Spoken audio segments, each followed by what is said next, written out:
Hey everyone, and welcome. Today we are diving into a piece of German grammar that I know sounds a little scary, but it's actually an amazing tool for sounding way more natural. I'm talking about the passive voice. So forget everything you've heard about complicated grammar rules. Think of this as a new superpower for your German sentences. Let's get right into it. So you might be wondering, why do we even need this? Well, just look at these two questions. The first one, who built this car, is all about the who, right? The person, the doer. But the second one, when was this car built? Suddenly, the focus is on the car. The action of it being built is the most important part. And that is exactly where the passive voice comes into play. So here's our game plan. First, we'll talk about why we shift the focus. Then we'll get the core formula down. After that, we'll see how it works in different tenses, add some modal verbs to level up, and finish off with some key tips so you can avoid the common pitfalls. It's going to be a simple, step-by-step process. All right, first up, shifting the focus. Before we even get to the how, we really need to understand the why. Take a look at this. It's a perfect example. In the active sentence, ich spiele Cricket, who's the star of the show? It's ich, me. I'm the one doing the action. But look what happens in the passive sentence. Cricket wird gespielt. The spotlight completely moves. Now, cricket is the subject. The focus is on the game itself, and just the fact that it is being played. Who's playing? Doesn't matter anymore. Okay, so now that we get the why, let's open up our toolkit and look at the how. This is the core formula, the absolute foundation that you're going to use again and again. To build the passive voice in German, you really only need two key ingredients. First, you need the verb werden. Think of it as our helper verb. It's going to act like is or are or was. And second, you need the past participle of your main verb. You already know these. They're words like gespielt or gemacht that you use in the perfect tense. And here's how we put those two ingredients together. The new subject, the thing receiving the action, comes first. Then you conjugate werden so it matches that subject. And finally, the past participle, it gets kicked all the way to the very end of the sentence. This structure right here is our foundation for everything else. All right, now for the fun part. Let's take this formula and see how we can use it across different timelines, different tenses. First up, the present tense. This is for things happening right now. All we have to do is use the normal present tense conjugation of werden. You know, ich werde, du wirst, wird, and so on. Easy enough. Here's a perfect example.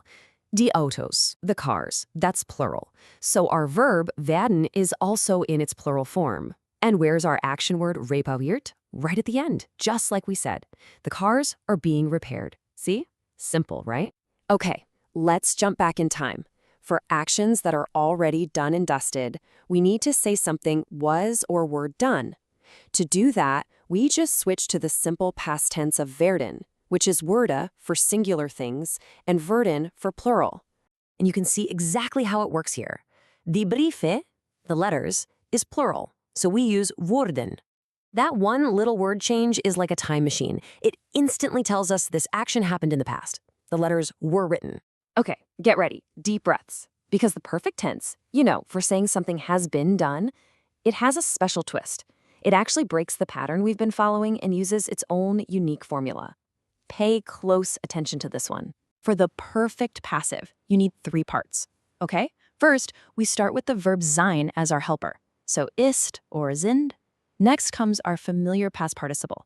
But the real magic, the secret ingredient, happens at the very end with this special word, worden. And this right here is the absolute key detail you have to remember. In the passive perfect tense, it's just worden. The ge at the beginning just disappears. It's not geworden, it's worden. If you take one thing away, make it this. Burn this into your brain. Let's break this down. Das Essen is our subject.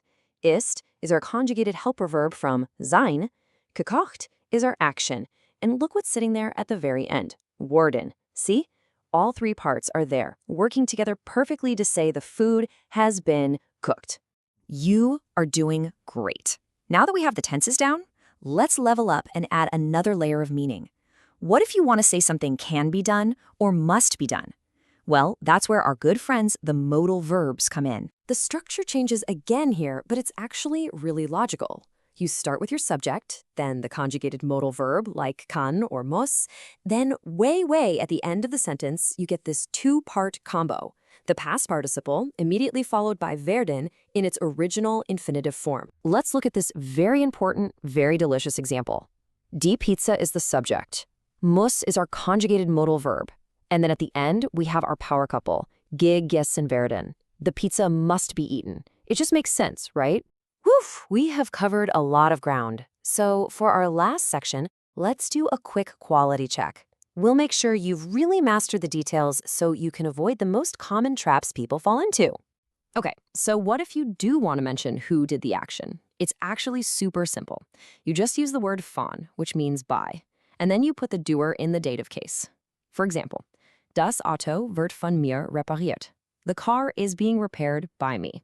And here it is, the grand recap. This is your cheat sheet. Think of it as your reference chart. It puts all the major structures we talked about, present, past, that tricky perfect tense, and modals all in one place.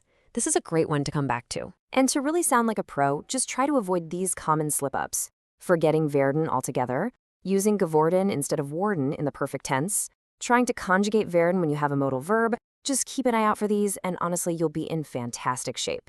All right, your turn. Time for a quick pop quiz. How would you say the house has been built using the perfect tense?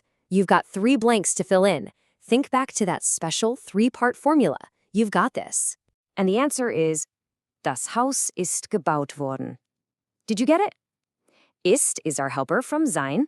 Gebaut is the past participle. And of course, our special perfect passive word, worden. Excellent work. So there you have it. The passive voice isn't just some boring grammar rule. It's a storytelling tool. It lets you change the hero of your sentence. You can decide if the doer is important or if the action itself should be in the spotlight. So my question for you is this. Now that you know how to shift the focus, what new stories are you going to tell in German?